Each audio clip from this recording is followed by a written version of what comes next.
Olá! Gostaria de falar neste vídeo sobre o engodo da Base Nacional Comum Curricular.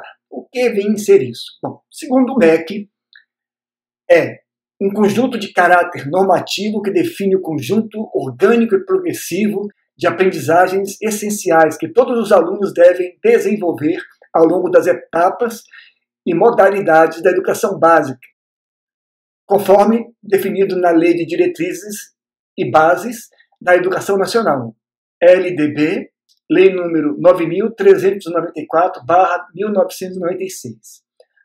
A base deve nortear os currículos dos sistemas e redes de ensino das unidades federativas, como também as propostas pedagógicas e todas as escolas públicas e privadas de educação infantil, ensino fundamental, ensino médio em todo o Brasil. Quando a gente ouve o governo falar sobre isso na rádio, ele fala que se todo mundo vai estudar a mesma coisa, todo mundo vai ter as mesmas oportunidades. Isso é mentira. Se você deseja, como eu desejo para o seu filho, oportunidades, não é o Estado que vai dar para ele. Aliás, o Estado é aquele monstro, né? Aquele leviatã que cobre algumas coisas, que ajuda você por algum lado e só te pede a sua alma. Se você não aceitar, não vender, ele manda em cima de você aquela máquina de destroçar ossos e moer músculos, que você sabe bem qual é. Eu desejo para o meu filho um futuro bom, então eu tenho que me esforçar para isso. A minha esposa tem que se esforçar para isso. As pessoas que estão em torno de nós, que desejam nos ajudar, têm que se esforçar para isso. Nós temos que fazer concessões, nós temos que fazer sacrifícios, nós temos que não viajar, nós temos que abrir mão de muitas coisas, de um carro novo para um ensino melhor. Aí sim ele terá oportunidade. Não é o Estado que vai dar isso para o seu filho.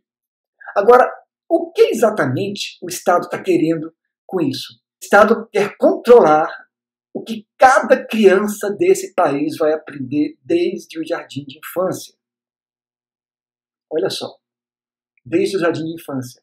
Essas diretrizes do MEC são todas elas produzidas em governos ditos progressistas. A esquerda adora esses nomes bonitinhos, né? Progressistas, sabe? E tem tudo a ver com as diretrizes da ONU. Segue à risca a agenda marxista para ser ensinada. E aí, o que vai acontecer? Vamos supor, você está o seu filho na escola pública, e aí ele chega em casa e diz para você, eu não sei se eu sou menino ou menina, eu tenho que escolher. Aí você fala, opa, vou trocar meu filho de escola, porque lá estão ensinando essa coisa de gênero. Aí você leva o seu filho para o ensino particular. Ahá! Chega lá, ele vai aprender a mesma coisa. Porque o Estado definiu o que ele deve aprender. Aí, na escola particular, o seu filho aprendeu que Deus não existe, que só existe evolução, que tudo que a Bíblia diz é mentira. Aí você fala, não, agora eu vou colocar meu filho numa escola cristã, numa escola católica, numa escola protestante, seja lá onde for. Mas não, chegando lá, eles vão ter que ensinar a mesma coisa. Não adianta você tirar de uma escola particular para outra escola particular, porque a base é única, e é o Estado que define o que é. É o Estado que diz o que o seu filho e o meu filho vão aprender. Isso é gravíssimo para mim, para você e para todas as crianças no Brasil. Aí o seu filho chega em casa e fala, papai, estou estudando história africana. Aí você fala, puxa, meu filho, que legal, bacana, já estudou história europeia, que é a base do cristianismo? Ele vai falar, não, papai, história europeia, a Europa tem história? Por quê? Você tira o ensino da história da Europa, que tem coisas muito boas e coisas muito más, você tira, evidentemente, o ensino todo da educação judaico-cristã. Tá vendo? A gente deixou passar isso. Eu não sei de verdade se há maneira ainda da gente lutar contra isso. Acredito que não. Parece-me que já é tarde demais. Na época, quem podia fazer alguma coisa não fez. E agora, principalmente, com tanta coisa ruim acontecendo no nosso país, a gente está desligado disso. Nós podemos fazer uma coisa que eu acredito, uma coisa que eu tenho experiência com a veracidade e com o poder dela. Nós podemos orar a Deus para que mais uma vez tenha piedade e misericórdia desse país que tão rapidamente se lança nos braços do abismo. Por quê? Nos anos 80, o Brasil era um celeiro de missões. O Brasil estava estourando de missionários, enviou missionários para o mundo todo. Nos anos 90, a igreja foi namorada pela mídia, foi namorada pelo Estado. E quando a igreja se enamora de qualquer outra coisa que não é Jesus, o seu noivo, ela perde muito, ela se prostitui. E agora a nossa igreja está assim, da maneira que nós vemos.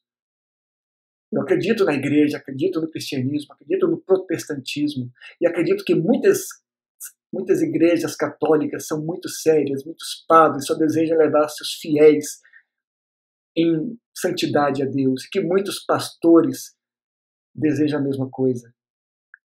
Mas a luta é nossa, é minha e sua como pais, abençoar os nossos filhos, orar por eles, afastar o seu filho de uma igreja, porque a igreja tem pessoas ruins, não vai adiantar, não vai ajudar, porque o mundo não tem pessoas melhores. E não adianta depois que o seu filho tiver adolescente, agora vai dar problema, que o meu filho agora chegou na adolescência, eu quero levar ele para a igreja, ele não vai querer, porque nunca foi ensinado isso. Eu estava na Europa, uma época, na cidade da minha esposa, na Espanha, na cidade de Vigo, e lá eles têm um nome para padres, que é cura.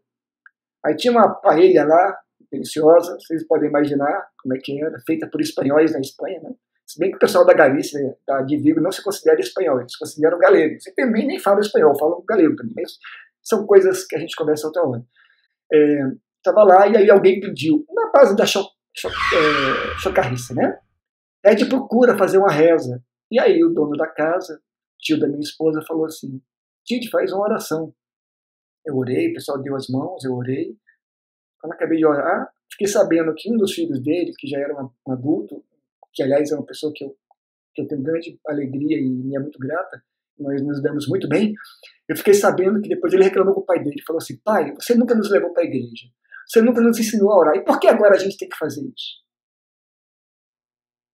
Ensine seus filhos, seu filho, sua filha, nos caminhos do Senhor, faça o culto doméstico com ele, trate dele, gaste tempo, se desgaste com isso.